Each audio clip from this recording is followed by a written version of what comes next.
जय Shri Radhe. Welcome to रंग astro. किसी ने पूछा कि अगर परमात्मा है, अगर भगवान है तो दिखते क्यों नहीं, हम क्यों नहीं मिल पाते। बस एक छोटा सा सवाल था कि क्या आप कभी हवाई जहाज में बैठे हैं? नहीं बैठे हैं, क्योंकि मेरे पास पैसे नहीं है उसमें बैठने लायक। ठीक उसी प्रकार से बहुत सारे उदाहरणों को छोड़ दीजिए, बस एक छोटा सा उदाहरण। ठीक उसी प्रकार से जैसे पैसे न होने की वजह से आप प्लेन में नहीं बैठ पाए, उसी प्रकार से ज्ञान न होने की वजह से आप उस परम तत्व को नहीं जान पाए। हर चीज पाने के लिए एक अर्हता होती है। अगर आप उसे फुलफिल नहीं करते तो चीजें आपको प्राप्त नहीं होती है। अगर एक सामान्य सा भोजन भी आपको करना है तो पहले भोजन को पकाना पड़ता है। अगर आप भोजन को पकाते नहीं हैं तो फिर आप घर में बैठ के और जो भी आप खाते हो पका के, जो भी रोटी चावल जो भी, आप नहीं खा पाते हैं। तो ये जो कुछ भी आप करते हैं जिससे आपको उस वस्तु की प्राप्ति होती है या उस फल की प्राप्ति होती है, ये जो क्रिया है ये आपका पुरुषार्थ है।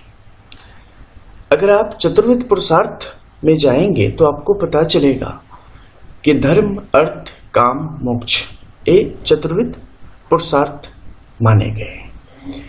पुरुषार्थ ही असल परमात्मा है। आप अगर खुद के अंदर परमात्मा का आभास करना चाहते हैं या महसूस करना चाहते हैं तो आपको पुरुषार्थी बनना है। पुरुषार्थी सामान्य भाषा में, आपके समझने लायक भाषा में अगर कहें तो अनुशासन में जीवन जीने वाला, बुद्धि विवेक से हर काम करने वाला जो व्यक्ति हो, अपनी इंद्रियों को सही दिशा में लगाने वाला, सही प्रकार से उनका समावेश करने वाला, उन पर नियंत्रण करने वाला जो है वो पुरुषार्थी है। अब आता है इसके अंदर जो चतुर्विध पुरुषार्थ है उसमें आएंगे धर्म। धर्म क्या है? ये बहुत बड़ा सवाल है। एक शब्द में कहे तो कुशलता है, एक शब्द में कहे तो अनुशासन है, एक शब्द में कहे तो दर्शन है, और संपूर्ण रूप से कहें तो धर्म आपका एकमेव पुरुषार्थ है। पश्चात आता है अर्थ। मनुष्यानाम वृत्ति अर्थ। अगर आप देखेंगे तो इस जीवन में अर्थ अत्यधिक महत्वपूर्ण है। जीवन जीने के लिए जो कुछ भी इस भौतिक जगत में चाहिए वो बिना अर्थ के प्राप्त होना, इस भौतिक शरीर को पालने के लिए, इस नश्वर शरीर को पालने के लिए मुश्किल है। उस सूक्ष्म को पालने के लिए अर्थ की आवश्यकता नहीं है, लेकिन इस स्थूल को पालने के लिए अर्थ की आवश्यकता है। और उस सूक्ष्म जो भी ग्रहण कर रहा है वो इस स्थूल में ही ग्रहण कर रहा है। अगर उसे शरीर प्राप्त नहीं है तो वो उस दिव्य ज्ञान को, अनुभूति को प्राप्त करने की स्थिति में नहीं होता है। उसके पश्चात आता है काम। काम की भी अपनी माया है, मोक्ष की भी अपनी माया है। लेकिन जो व्यक्ति अपने जीवन में सही अर्थों में पूरे अनुशासन के साथ अपने जीवन को धर्म के साथ आगे बढ़ाता है, उसे मोक्ष की अभिलाषा कतई नहीं करनी चाहिए, क्योंकि ये शरीर छोड़ने के साथ ही उसे उस मोक्ष की प्राप्ति हो जाती है। वैसे भी इस पे बहुत सारे लोगों के मुकाबले मेरा हमेशा से अलग मत रहा है, चाहे वो धर्म हो, अर्थ हो, काम हो, मोक्ष हो। आज इस वीडियो की शुरुआत से ही इसके संबंधी चर्चा हथेली की फोटो दिखा के करने का क्या मतलब था, इसका भी कारण है। अगर आप इस हथेली में देखेंगे तो बहुत सारी ऐसी रेखाएं और सिंबल्स की स्थिति हैं जो कि स्पष्टतया बताती है कि किस प्रकार से जातक के जीवन में इन सब का समन्वय है, या जातक अपने जीवन में विभिन्न प्रकार के जो एक सुंदर परिस्थितियां हैं उनका समावेश कर पाने में सक्षम है और उसका लाभ ले पाने में सक्षम है। अगर सबसे मध्य में अगर आप देखेंगे तो पाएंगे कि यहाँ पर भाग्य रेखा, मस्तिष्क रेखा और साथ ही बुद्ध की रेखाओं के साथ सहयोग करते हुए एक स्पष्ट तौर पे धन त्रिभुज की स्थिति बनती है। जब भी ऐसी सुस्पष्ट स्थिति किसी भी व्यक्ति जातक की हथेली में बनेगी, जातक के जीवन में राजयोग, विपरीत राजयोग, महालक्ष्मी, लक्ष्मी योग, जितने भी प्रकार के जो शुभ और आपके लिए अत्यधिक सुंदर योग हैं, उस सब जातक के जीवन में आप रूपी प्रकट हो जाते हैं। चाहे जैसे भी हो, जितने भी महाफल हो, उन सब के प्रसाद आपको इस जीवन में यहाँ पर प्राप्त होते हैं। ऐसा व्यक्ति अपने जीवन में पूर्ण अनुशासन के साथ, पूर्ण समर्पण के साथ अपने कार्य में आगे की तरफ बढ़ेगा। कई दफे उनके जीवन में काफी कुटिलता भी रहेगी और कई दफे चीजें काफी सामान्य गति से बढ़ेगी, लेकिन धन हमेशा तीव्र गति से जातक के जीवन में आता ही रहेगा। चाहे परिस्थितियां किस भी प्रकार की हो, कैसी भी हो, जातक के लिए धनागमन कभी यहाँ पर रुकने का काम नहीं करता है। लेकिन इसी मध्य में आप देखेंगे कई सारी रेखाओं की स्थिति बन पड़ी है जो कि टेम्पररी लाइंस है, महीन रेखाएं हैं, अस्थायी रेखाएं हैं, जो कि इस मध्य में थोड़े से कर्तव्य दिखाने की कोशिश कर रही है। ये क्या दिखाता है? ये नए नए प्रयोजनों के द्वारा जीवन में जीवन की आर्थिक समृद्धि को बढ़ाने की जो हमारी कई नाकामयाब कोशिशें होती हैं और कई ऐसी कोशिशें होती है जो कि अलग अलग जगह निवेश के रूप में हम करते हैं, लेकिन कई दफे वहां से हमें फायदा नहीं मिल पाता। उन चीजों को भी यहाँ पर दर्शाने का काम करता है। लेकिन जैसे ही जिस मजबूत आधार के साथ यहाँ पर इस त्रिभुज का निर्माण हो गया, ये आधार बताता है कि जातक के जीवन में कभी ये परिस्थितियों को कमजोर होने नहीं देगी। अगर 100 आता है, अगर 5 पैसा चला भी जाता है, कोई फर्क नहीं पड़ता है, उतनी कोशिशें होनी चाहिए, क्योंकि जब तक ये नहीं होगा तब तक आप चीजों को ज्यादा बेहतरीन तरीके से समझ नहीं पाएंगे, अपडेट नहीं रह पाएंगे। अगर 5 पैसा जा रहा है मतलब हम कहीं ना कहीं सक्रिय हैं, कहीं ना कहीं हम कार्य कर रहे हैं, हम अपडेटेड हैं, हम चीजों को समझ रहे हैं, हम उतने में ही भूल नहीं गए हैं चीजों को, हम अभी जिंदा हैं। ऐसी चीजों को दिखाने का यहाँ पर काम करता है। मध्य में आप देखेंगे तो पाएंगे कि अन्य भी कई सारी रेखाएं हैं जो कई प्रकार से जीवन को यहाँ पर प्रभावित करने का काम करती है। जैसे कि जब ये भाग्य रेखा शुक्र के क्षेत्र से आई है, शुक्र के क्षेत्र से आई है, समझ लो बड़ा जीवट प्राणी होगा, बड़ा सशक्त प्राणी होगा, बड़ा शक्तिशाली प्राणी होगा, मन का बहुत चढ़ा बढ़ा होगा। अगर आप उसे सही तरीके से, गलत तरीके से, किसी भी तरीके से चाहेंगे कि उसे बांध ले, उसे डरा दे, ये संभव नहीं है। ऐसा व्यक्ति अपने जीवन में सिर्फ पश्चाताप से मर सकता है, पाप से कभी नहीं मर सकता है, ये निश्चित है। अगर ये व्यक्ति अपने जीवन में जो इसके मन में है, जो स्वाभाविक रूप से इसके अंदर गुण होता है, वही गुण इसकी वृद्धि के लिए काम करता है। मैं यहाँ पे गुण अवगुण की भी बात कर सकता था कि सकारात्मक चीजों के साथ है नकारात्मक, लेकिन नहीं करूंगा क्योंकि चीजें नकारात्मक पक्ष की तरफ भारी है। लेकिन वहीं से जातक के लिए विकास की योगों को यहाँ पर बढ़ाने का काम करता है। हालांकि नकाब जीवन भर जरूरी पड़ेंगे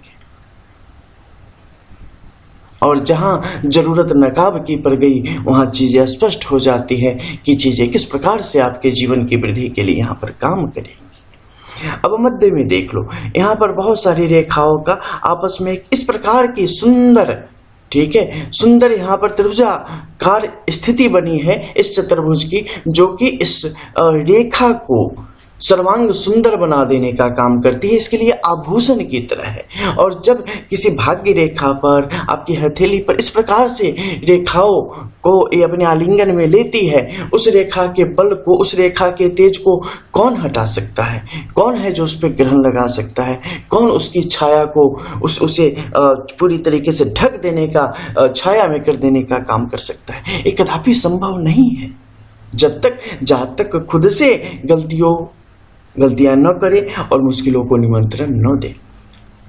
चंद्र के इस क्षेत्र से देख लें, महिलाओं के साथ या उनसे संबंधित विभागों से भी जातक के लिए यहाँ पर जब भी ऐसी स्थिति आएगी फायदा होगा। जो भी स्त्री होगी, जिस भी रिश्ते में होगी, वो जातक के लिए कुछ न कुछ फायदा करा के ही यहाँ पर जाएगी। इसके अलावा जल से संबंधित क्षेत्र का ले लो, रत्नों से संबंधित क्षेत्र का ले लो, कुछ आदि आदि अन्य क्षेत्र भी हैं जिसमें जातक के लिए जिन्हें न बोला जा सकता हो, उस क्षेत्र से भी जातक को यहाँ पर काफी ज्यादा धन की प्राप्ति के योग है।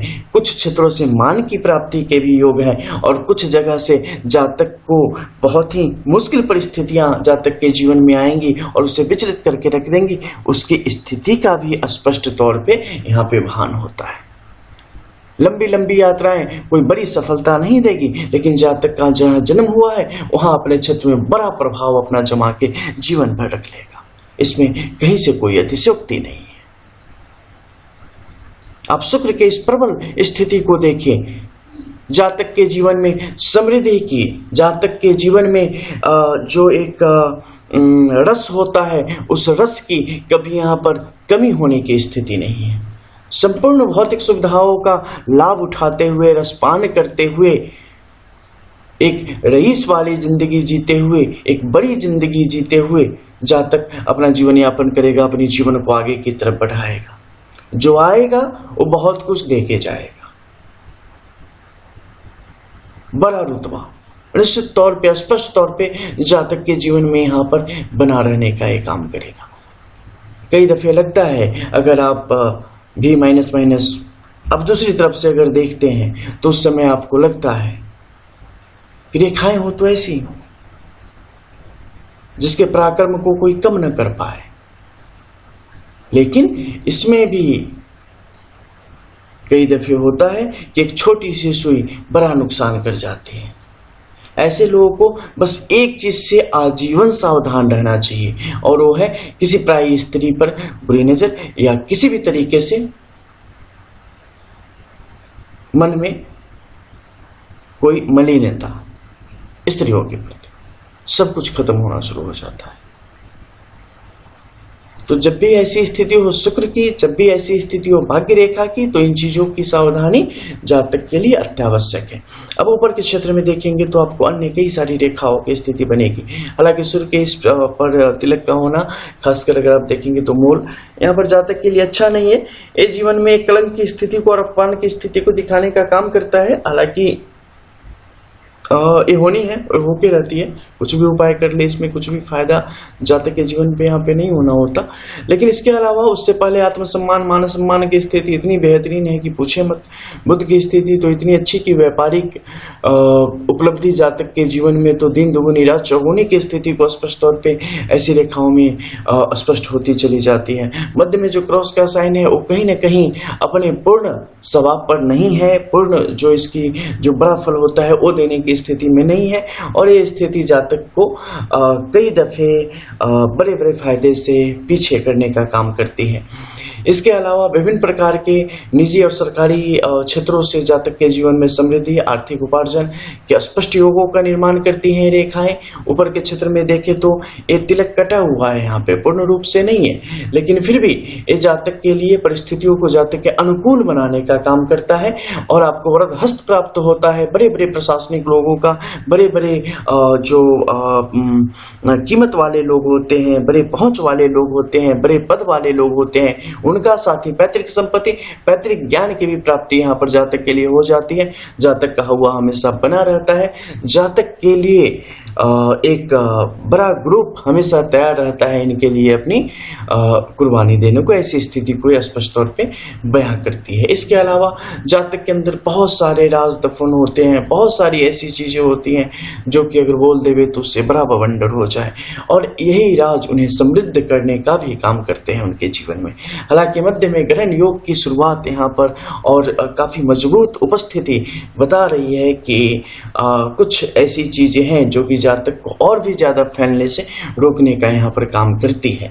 जातक उस पर भी लगाम लगाने के लिए भरसक कोशिश कर रहे हैं, लेकिन शनि यहाँ पर लगाम लगाने नहीं दे रहा है, परेशानियों को उत्पन्न कर रहा है, अरंगे डाल रहा है।